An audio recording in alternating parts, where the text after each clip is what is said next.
एक बार फिर राजा विक्रमादित्य जंगल में गए और बेताल को पकड़कर अपने कंधे पर लाद लिया। रास्ते में बेताल ने नई कहानी शुरू की। किसी राज्य में एक सुंदर राजकुमारी रहती थी जिसका नाम था रूपवती। उसके 3 प्रेमी थे, एक राजकुमार, एक सैनिक और एक कवि। रूपवती के पिता ने घोषणा की कि जो कोई उनके राज्य को बचाने के लिए सबसे बड़ा बलिदान देगा वही उनकी बेटी से शादी करेगा। एक दिन राज्य पर दुश्मनों ने हमला कर दिया। राजकुमार ने अपनी सेना लेकर दुश्मनों से लड़ाई की और अपनी जान गंवा दी, पर राज्य को बचा लिया। सैनिक ने अपनी चतुराई से दुश्मनों को भगाने का प्लान बनाया और खुद घायल हो गया, लेकिन मरा नहीं। कवि ने एक ऐसा गीत लिखा जिसे सुनकर दुश्मन के सैनिक भावुक हो गए और लड़ाई छोड़कर चले गए। कवि को कोई चोट नहीं आई। जब राजा ने तीनों की बहादुरी सुनी तो वह सोच में पड़ गया। रूपवती को चुनने का अधिकार दे दिया गया। अब बता विक्रम, रूपवती को किससे शादी करनी चाहिए थी, राजकुमार, सैनिक या कवि? और क्यों? विक्रम ने सोचा कि अगर वह जवाब देगा तो बेताल फिर भाग जाएगा, लेकिन उसकी बुद्धि और न्याय की भावना उसे चुप रहने नहीं दे रही थी। उसने कहा, रूपवती को सैनिक से शादी करनी चाहिए थी। राजकुमार ने अपनी जान दी, जो बहुत बड़ा बलिदान था, लेकिन वह अब जीवित नहीं था। कवि ने होशियारी दिखाई, पर उसने कोई व्यक्तिगत जोखिम नहीं उठाया। सैनिक ने अपनी चतुराई और बहादुरी दोनों दिखाई, घायल हुआ पर जीवित रहा। वह रूपवती के साथ एक सुखी जीवन जी सकता था। जवाब सुनते ही बेताल हंसा और हवा में गायब हो गया। विक्रम को फिर से जंगल लौटना पड़ा। उसने बेताल को दोबारा पकड़ा और इस बार चुपचाप साधु के पास ले गया। साधु ने बेताल को ले लिया और विक्रम की तारीफ करते हुए कहा, तुम्हारी बुद्धि और संयम अद्भुत है। यह कहानी हमें सिखाती है कि सच्चा प्यार और बलिदान सिर्फ जान देने में नहीं, बल्कि समझदारी और संतुलन में भी होता है। आपको यह कहानी कैसी लगी? अगर और सुनना चाहें तो बताइए। आपको अगर ये कहानी पसंद आया है तो एक और कहानी सुनाती हूँ, लेकिन उससे पहले वीडियो को लाइक जरूर करना और चलते हैं एक और कहानी की ओर। जैसे ही राजा विक्रमादित्य ने बेताल को फिर से पेड़ से उतारा और कंधे पर रखा, बेताल ने कहा, राजा, मैं तुम्हें एक और कहानी सुनाता हूँ।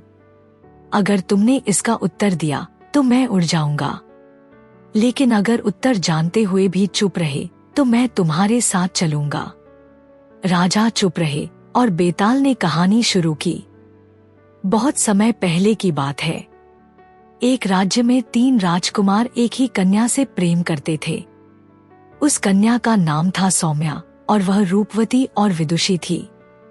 एक दिन सौम्या अचानक बीमार पड़ी और मर गई। तीनों राजकुमार बहुत दुखी हुए। पहला राजकुमार जंगल में चला गया और तपस्या करने लगा। दूसरा राजकुमार ने उसका अस्थि कलश लेकर उसकी समाधि बनाई और रोज उसकी पूजा करने लगा।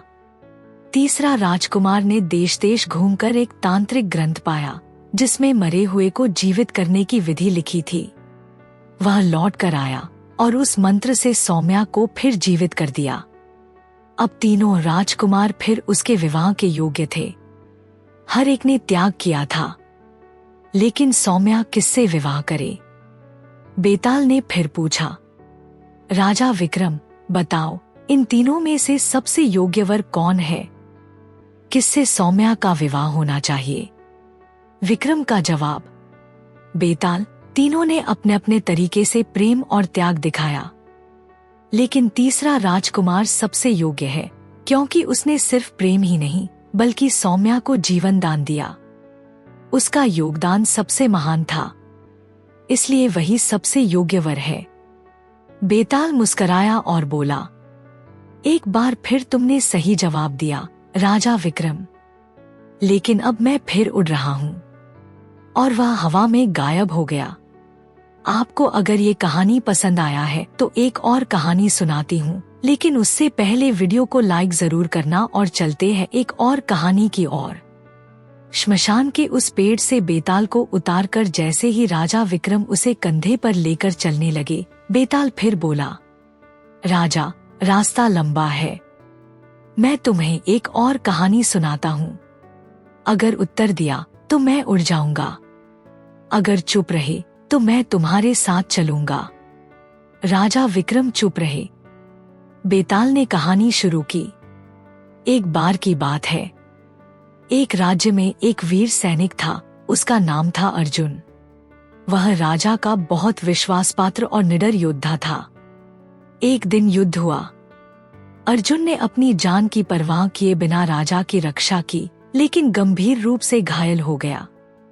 राजा उसे अपने महल में ले गया और उसकी सेवा में जुट गया। धीरे धीरे अर्जुन ठीक हो गया, लेकिन उसी दौरान रानी को अर्जुन से प्रेम हो गया। जब अर्जुन को यह बात पता चली तो वह बहुत दुखी हुआ। उसने रानी से कहा, मैं अपने राजा के साथ विश्वासघात नहीं कर सकता। रानी ने गुस्से में आकर झूठा आरोप लगाया कि अर्जुन ने उसे अपमानित किया। राजा को जब यह पता चला तो वह बहुत आहत हुआ, लेकिन अर्जुन की निष्ठा को ध्यान में रखते हुए उसने जांच का आदेश दिया। जांच में सच्चाई सामने आई और रानी को राज्य से निकाल दिया गया। बेताल ने फिर पूछा, राजा विक्रम, बताओ, राजा ने सही किया या गलत? क्या उसे रानी को माफ कर देना चाहिए था, या क्या अर्जुन को चुप रहना चाहिए था? विक्रम ने जवाब, बेताल, राजा ने बिल्कुल सही किया। न्याय के लिए भावनाओं से ऊपर उठना जरूरी होता है। अर्जुन ने अपनी निष्ठा दिखाई और रानी ने उस भरोसे का अपमान किया। अगर राजा रानी को माफ कर देता तो राज्य में गलत संदेश जाता। राजा का पहला कर्तव्य न्याय है, चाहे वह किसी के भी खिलाफ क्यों न हो। बेताल हंस पड़ा और बोला, राजा विक्रम, तुमने फिर एकदम सही जवाब दिया, लेकिन अब मैं उड़ रहा हूँ। और वह फिर से हवा में गायब हो गया। आपको अगर ये कहानी पसंद आया है तो एक और कहानी सुनाती हूँ, लेकिन उससे पहले वीडियो को लाइक जरूर करना और चलते हैं एक और कहानी की ओर। एक बार की बात है, एक नगर में दो सच्चे मित्र रहते थे, अजय और विजय। दोनों गरीब थे, लेकिन मेहनती और ईमानदार। एक दिन नगर के राजा ने घोषणा की, जो भी मेरी खोई हुई अंगूठी वापस लाएगा, मैं उसे इनाम दूंगा और राज्य का मंत्री बना दूंगा। अजय और विजय ने तय किया कि वे राजा की अंगूठी खोजेंगे। कई दिनों की खोज के बाद विजय को अंगूठी मिल गई, लेकिन जैसे ही वह अंगूठी लेकर वापस आ रहा था, उसे रास्ते में डाकुओं ने पकड़ लिया। विजय ने अंगूठी एक पेड़ के नीचे छिपा दी और डाकुओं से लड़ने लगा। उसी समय अजय वहां आया, डाकुओं को भगाया और विजय को बचाया। लेकिन जब दोनों राजा के पास पहुंचे तो अजय ने कहा, महाराज, अंगूठी मैंने पाई है। विजय चुप रहा, उसने कुछ नहीं कहा। बेताल ने फिर पूछा, तो राजा विक्रम, बताओ, राजा किसे मंत्री बनाता? अजय को, जिसने दावा किया, या विजय को, जिसने सच में अंगूठी पाई थी लेकिन चुप रहा? विक्रम का जवाब, बेताल, मंत्री बनने के लिए सिर्फ बुद्धि ही नहीं, चरित्र भी जरूरी होता है। विजय ने अपनी जान जोखिम में डालकर अंगूठी पाई और फिर भी दोस्ती के कारण चुप रहा। ऐसा व्यक्ति सच्चा और निस्वार्थ है। इसलिए राजा को विजय को ही मंत्री बनाना चाहिए। बेताल मुस्कराया और बोला, राजा विक्रम, तुमने फिर सही जवाब दिया। अब मैं उड़ रहा हूँ। और वह फिर हवा में गायब हो गया।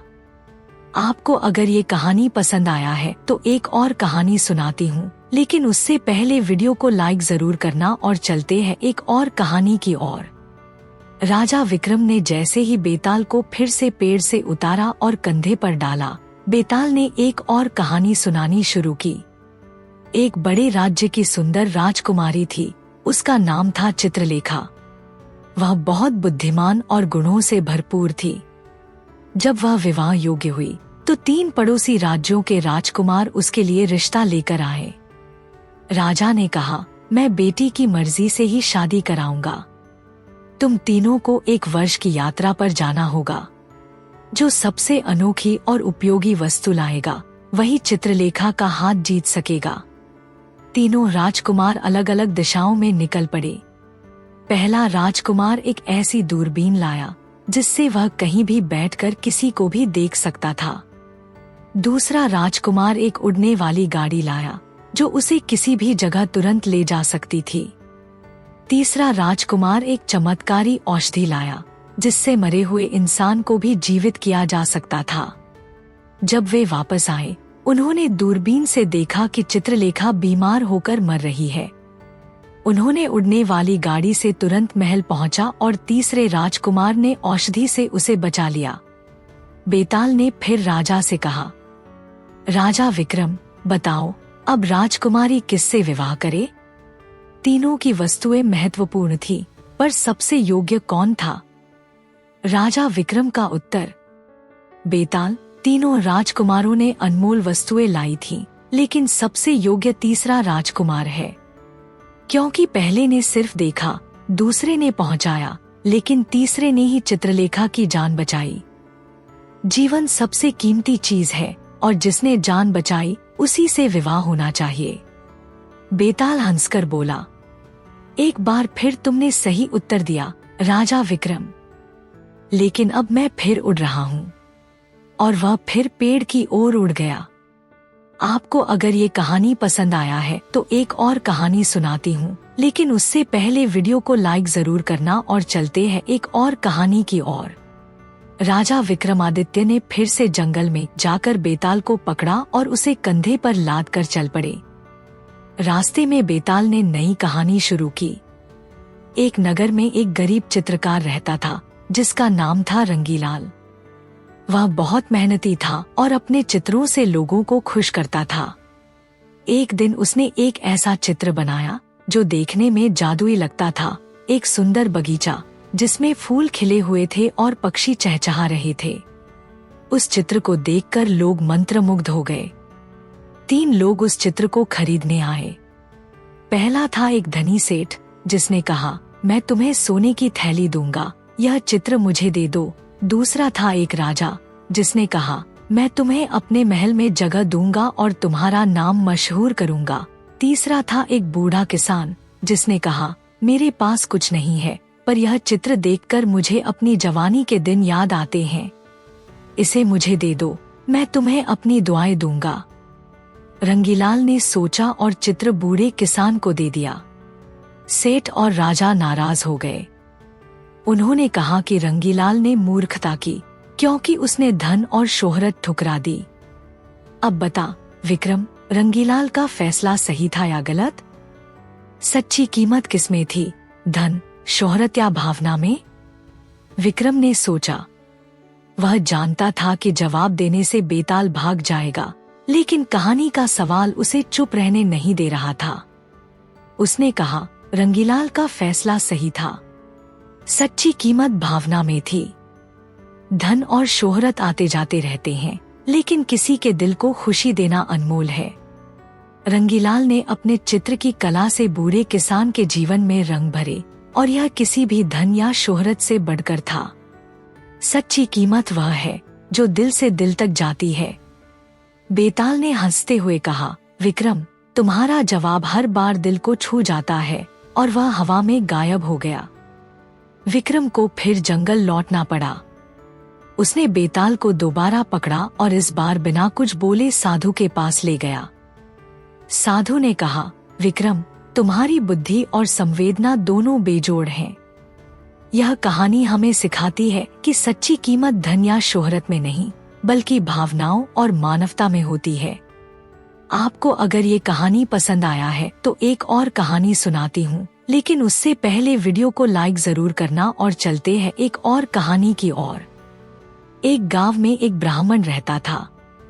वह बहुत ही धर्मात्मा और सत्यवादी था। उसका एक बेटा था सोमदत्त। सोमदत्त भी अपने पिता जैसा ही धर्म का पालन करता था।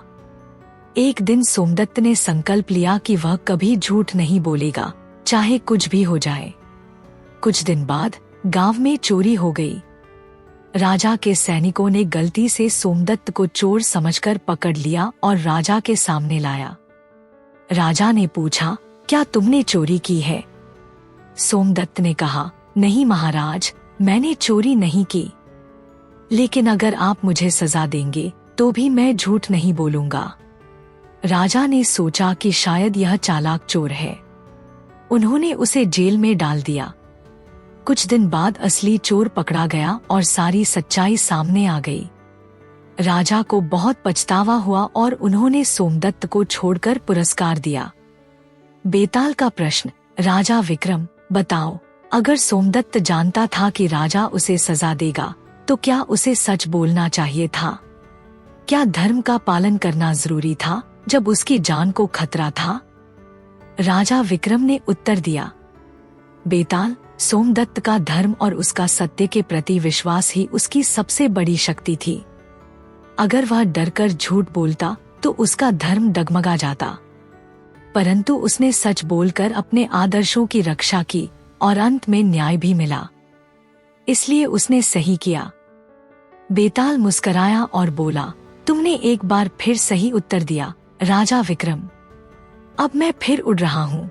और वह हवा में गायब हो गया। आपको अगर ये कहानी पसंद आया है तो एक और कहानी सुनाती हूँ, लेकिन उससे पहले वीडियो को लाइक जरूर करना और चलते हैं एक और कहानी की ओर। राजा विक्रमादित्य ने फिर से जंगल में जाकर बेताल को पकड़ा और उसे कंधे पर लाद कर चल पड़े। रास्ते में बेताल ने नई कहानी शुरू की। एक गांव में एक बूढ़ा कारीगर रहता था जिसके पास एक अनोखा सोने का कंगन था। वह कंगन इतना खूबसूरत था कि लोग उसे देखते ही मंत्रमुग्ध हो जाते थे।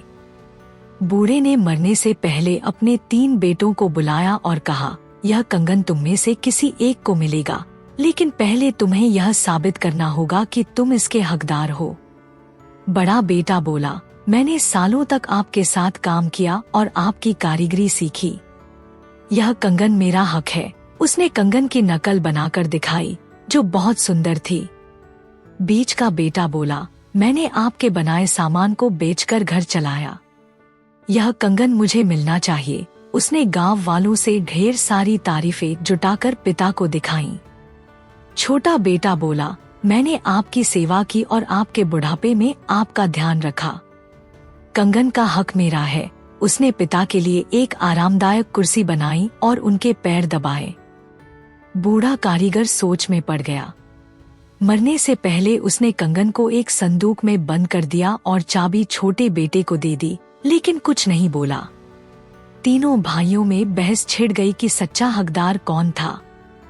अब बता विक्रम, कंगन का सच्चा हकदार कौन था, बड़ा, बीच का या छोटा बेटा? और क्यों? विक्रम ने सोचा। वह जानता था कि जवाब देने से बेताल भाग जाएगा, लेकिन कहानी का सवाल उसे जवाब देने के लिए मजबूर कर रहा था। उसने कहा, सच्चा हकदार छोटा बेटा था। बड़ा बेटा ने कारीगरी सीखी, लेकिन वह अपने फायदे के लिए था। बीच के बेटे ने धन कमाया, पर वह भी अपने लिए ही था। छोटे बेटे ने निस्वार्थ भाव से पिता की सेवा की और यही सच्ची श्रद्धा थी। बूढ़े ने चाबी उसे दी क्योंकि वह जानता था कि उसका दिल सबसे साफ है। हकदारी मेहनत से नहीं बल्कि नियत से तय होती है। बेताल ने जोर से हंसा और बोला, विक्रम, तुम्हारा न्याय हर बार कमाल करता है। फिर वह हवा में गायब हो गया। विक्रम को फिर जंगल लौटना पड़ा। उसने बेताल को दोबारा पकड़ा और इस बार चुपचाप साधु के पास ले गया। साधु ने कहा, विक्रम, तुम्हारी समझ हर सवाल का सही जवाब देती है। आपको अगर ये कहानी पसंद आया है तो एक और कहानी सुनाती हूँ, लेकिन उससे पहले वीडियो को लाइक जरूर करना और चलते हैं एक और कहानी की ओर। राजा विक्रमादित्य ने फिर से जंगल में जाकर बेताल को पकड़ा और उसे कंधे पर लाद कर चल पड़े। रास्ते में बेताल ने नई कहानी शुरू की। एक राज्य में 3 सैनिक थे, वीर, धीर और समीर। एक दिन राज्य पर एक विशाल राक्षस ने हमला कर दिया। वह इतना खतरनाक था कि लोग उसका नाम सुनते ही कांपने लगते थे। राजा ने ऐलान किया कि जो राक्षस को मार देगा उसे आधा राज्य और ढेर सारा धन दिया जाएगा। वीर ने अपनी तलवार उठाई और राक्षस से लड़ने चला गया। उसने राक्षस पर कई वार किए, लेकिन राक्षस ने उसे एक झटके में मार डाला। धीर ने सोचा कि ताकत से काम नहीं चलेगा। उसने जंगल में जाकर राक्षस के लिए जाल बिछाया। राक्षस जाल में फंस गया, लेकिन बाहर निकलते ही उसने धीर को भी मार दिया। समीर ने देखा कि न ताकत काम आई न चालाकी। वह गांव वालों को लेकर राजा के पास गया और बोला, हमें मिलकर राक्षस से लड़ना होगा। उसने सैनिकों और गांव वालों को इकट्ठा किया, हथियार बनवाए और एक रात राक्षस पर हमला कर दिया। सबकी मदद से राक्षस मारा गया और समीर बच गया। राजा ने समीर को आधा राज्य दिया, लेकिन कुछ लोग बोले कि वीर और धीर ज्यादा बहादुर थे, क्योंकि उन्होंने अकेले राक्षस का सामना किया। अब बता विक्रम, सच्ची बहादुरी किसमें थी, वीर, धीर या समीर में? और क्यों? विक्रम ने सोचा। वह जानता था कि जवाब देने से बेताल भाग जाएगा, लेकिन कहानी का सवाल उसे चुप रहने नहीं दे रहा था। उसने कहा, सच्ची बहादुरी समीर में थी। वीर ने साहस दिखाया, पर बिना सोचे समझे लड़ना बहादुरी नहीं, मूर्खता थी। धीर ने चतुराई दिखाई, लेकिन अकेले प्लान बनाने से काम नहीं चला। समीर ने न सिर्फ हिम्मत दिखाई, बल्कि समझदारी से सबको साथ लिया और जीत हासिल की। सच्ची बहादुरी में साहस के साथ बुद्धि भी शामिल होती है। बेताल ने हंसते हुए कहा, विक्रम, तुम्हारी सोच गजब की है, और वह हवा में गायब हो गया।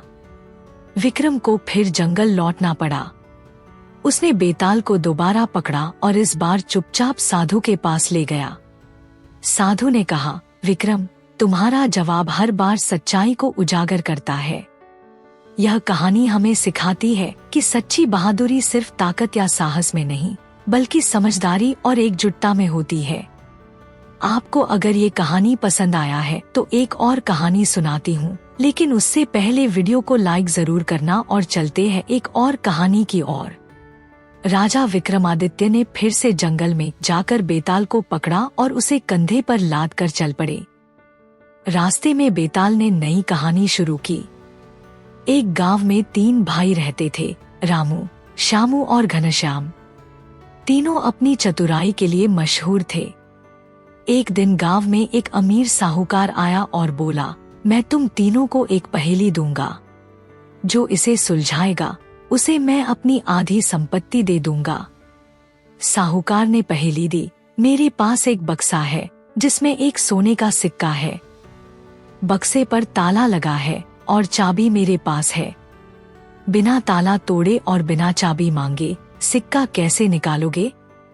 रामू ने कहा, मैं बक्से को हिलाऊंगा, शायद सिक्का किसी छेद से बाहर आ जाए। उसने कोशिश की, लेकिन बक्सा इतना मजबूत था कि कोई छेद ही नहीं था। श्यामू ने कहा, मैं बक्से को जमीन पर पटकूंगा, शायद वह टूट जाए। उसने ऐसा किया, लेकिन बक्सा लोहे का था और टूटा नहीं। घनश्याम ने सोचा और बोला, साहूकार जी, आपने कहा कि चाबी मांगनी नहीं है, तो आप खुद ही ताला खोलकर सिक्का मुझे दे दीजिए। यह नियमों के खिलाफ नहीं है। साहूकार हंसा और बोला, तुम सचमुच चतुर हो। उसने ताला खोला और सिक्का घनश्याम को दे दिया। बाद में उसने अपनी आधी संपत्ति भी उसे सौंप दी। अब बता विक्रम, इन तीनों में सबसे चतुर कौन था, रामू, श्यामू या घनश्याम? और क्यों? विक्रम ने सोचा। वह जानता था कि जवाब देने से बेताल भाग जाएगा, लेकिन कहानी का सवाल उसे जवाब देने के लिए मजबूर कर रहा था। उसने कहा, सबसे चतुर घनश्याम था। रामू और श्यामू ने मेहनत की, लेकिन पहेली को समझा नहीं।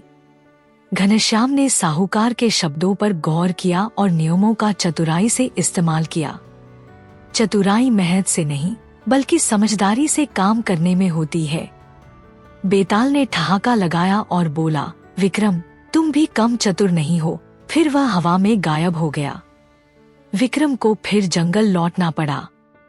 उसने बेताल को दोबारा पकड़ा और इस बार बिना कुछ बोले साधु के पास ले गया। साधु ने कहा, विक्रम, तुम्हारी बुद्धि हर पहेली को सुलझा देती है। यह कहानी हमें सिखाती है कि सच्ची चतुराई मेहनत से ज्यादा समझदारी में होती है।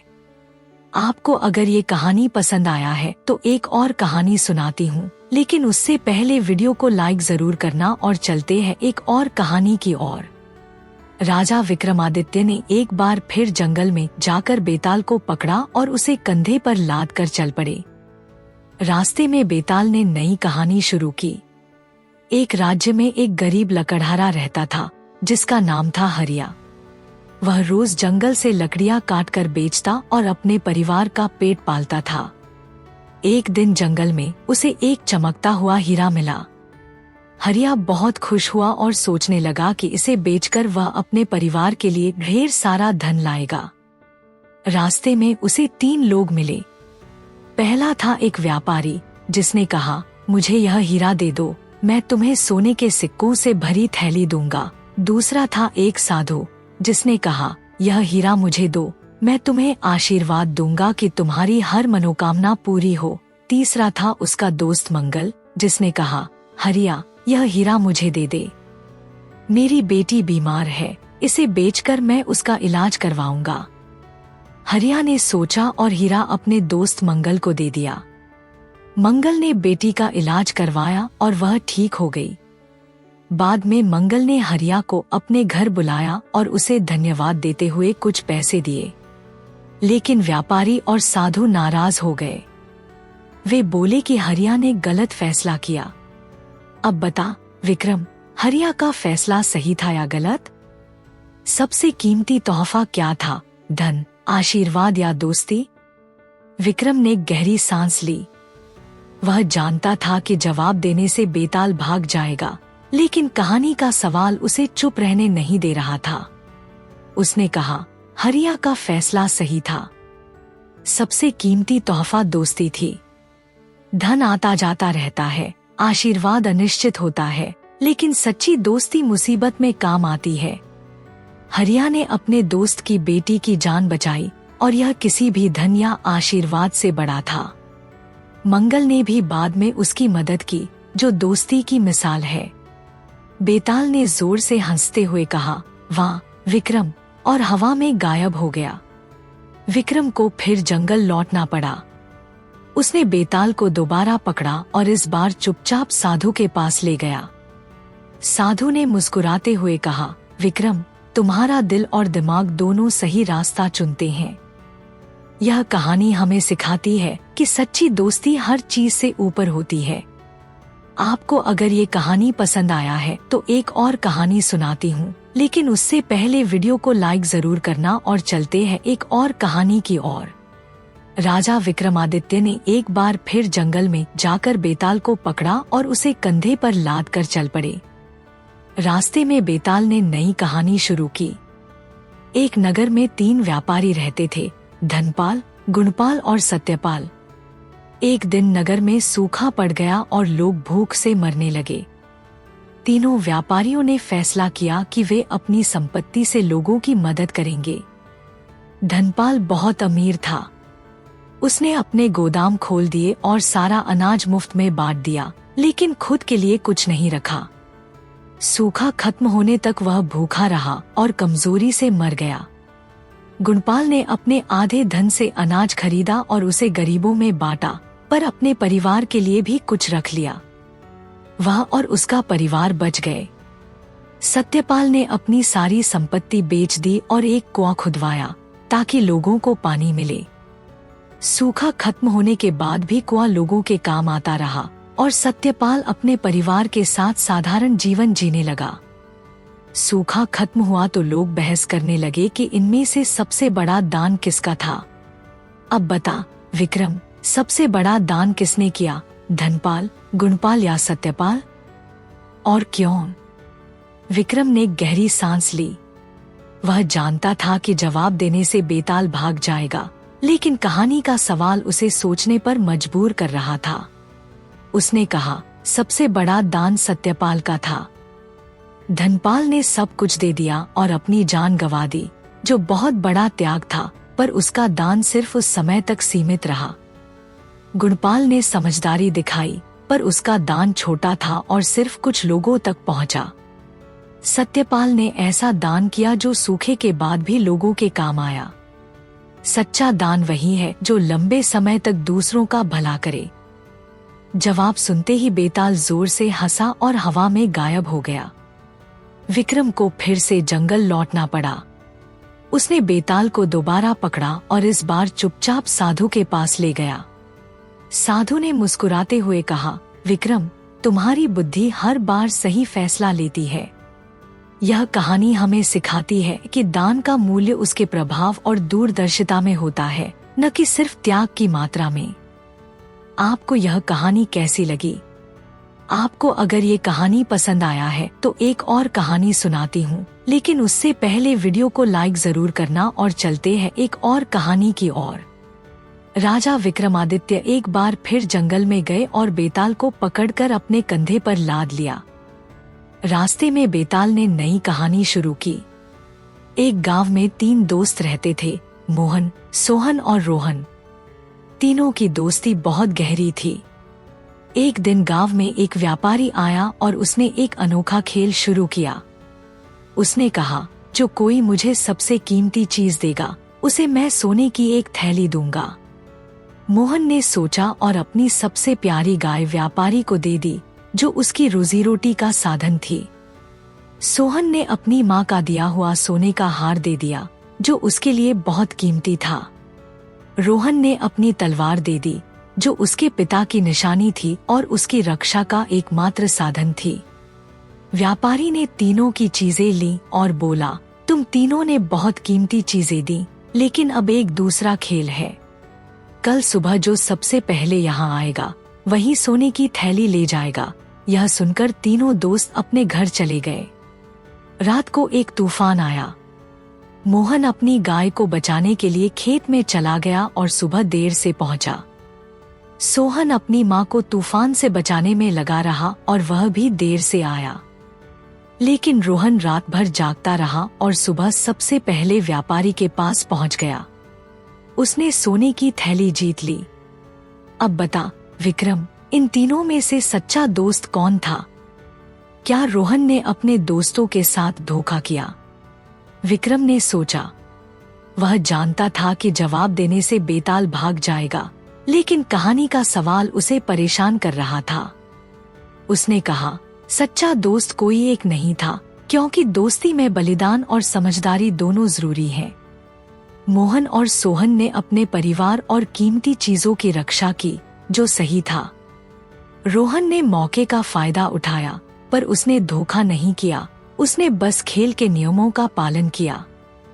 सच्ची दोस्ती में कोई हारा जीता नहीं होता। बेताल जोर से हंसा और हवा में गायब हो गया। विक्रम को फिर से जंगल लौटना पड़ा। उसने बेताल को दोबारा पकड़ा और इस बार बिना कुछ बोले साधु के पास ले गया।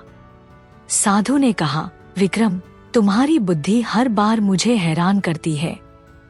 यह कहानी हमें दोस्ती की गहराई और समझदारी की सीख देती है। आपको यह कहानी कैसी लगी?